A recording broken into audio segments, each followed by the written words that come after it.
righty. Well, welcome to this month's Book of the Month Club. And this month we read Purple Cow by Seth Godin. Put this little cockeyed, usually goes this way. But anyways, I think the book was really good. I think all of us really liked it. Yeah, for sure. It had some useful stuff in it for just about anybody in business. Yeah, Keith, why don't you kick us off? Kind of go over the start of the book, what it's about. Sure. Well, the title itself is just interesting. Purple Cow. You think of what is a purple cow? Like, why would he name that book that? And he goes throughout the book and he talks about, a purple cow is something different, something that you don't see every day, something that, when you do see a purple cow, you kind of look, whoa. It kind of gets you awestruck for a little bit. And when you think about it, in business, a purple cow is something that stands out, a business that truly separates themselves from everybody else in the, in whatever it is that they're doing, something that just, when you see it, you're like, oh my gosh. Yeah, he talks about, he got the idea from it. He was traveling through the countryside in France with his family, and they saw this really picturesque, countryside with cows grazing in these beautiful fields, and they were just awestruck for about 20 minutes. And then it became normal and mundane. And he thought about, man, if I could be in a place of such beauty and, just find it boring after a little while, what would make something stand out? And that's when he got the idea of a purple cow, because in the sea of brown cows, if he saw a purple one, that would catch his attention. And that kind of gave him the idea for how you could build a product or service and get it, attention in the market. What do you think our farmers would do if they saw a purple cow in their field? We live in cattle country, so that'd be kind of hilarious. Maybe we should kind of pull a prank or something one of these days. Anywho, yeah, I really liked it. There was a lot in it that's pretty, standard in both marketing and business books. But we talked the other day, because sometimes I get bored with books. And the whole discussion was, well, if you get one good thing out of a book, then it really makes it worthwhile. Or, in my case, it was getting me thinking on the topic of being extraordinary and what that means, and what it takes to get there, and just not repeating the stuff that doesn't work, anymore. So we talked about, what was it, the television age? Mm-hmm. Yeah, Keith, if you want to kind of go in what his the TV industrial complex. Sure. Yeah. In the book, he talks about marketing and the way things were done in the past, and how, the way you would see something, hear about a product is TV ads or commercials that you would hear on the radio, things like that. And marketers would just churn that out every year, and it would be the same old thing over and over. And one of the stories I really liked from the book was he hired the guy that did the Rocky and Bullwinkle cartoon. There's a story in there about that guy.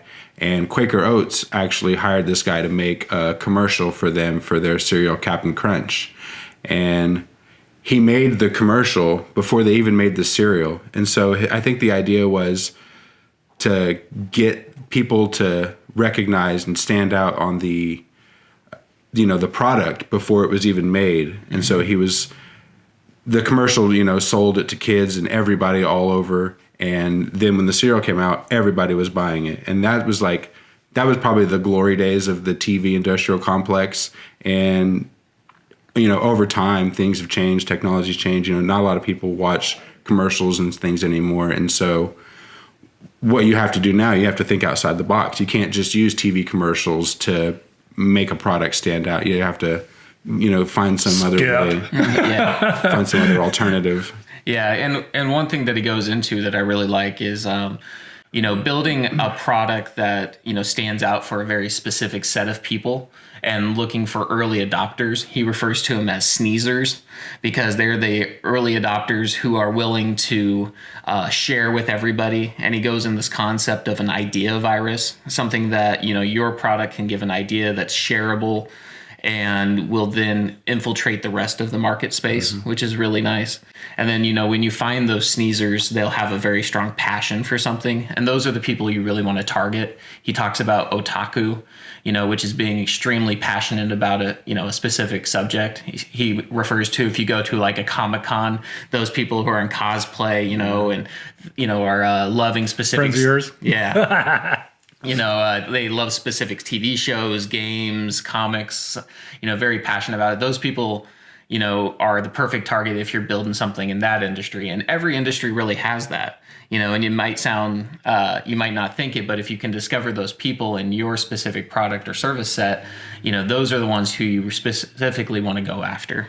Mm-hmm. One of the things that I kind of got thinking about the other day is, some things that used to be like big catchers, like one that's coming up right here soon because it's November, is Black Friday. Mm-hmm. Now, when I was a kid, Black Friday was a freaking big deal because it was a very select thing, and not everybody did it.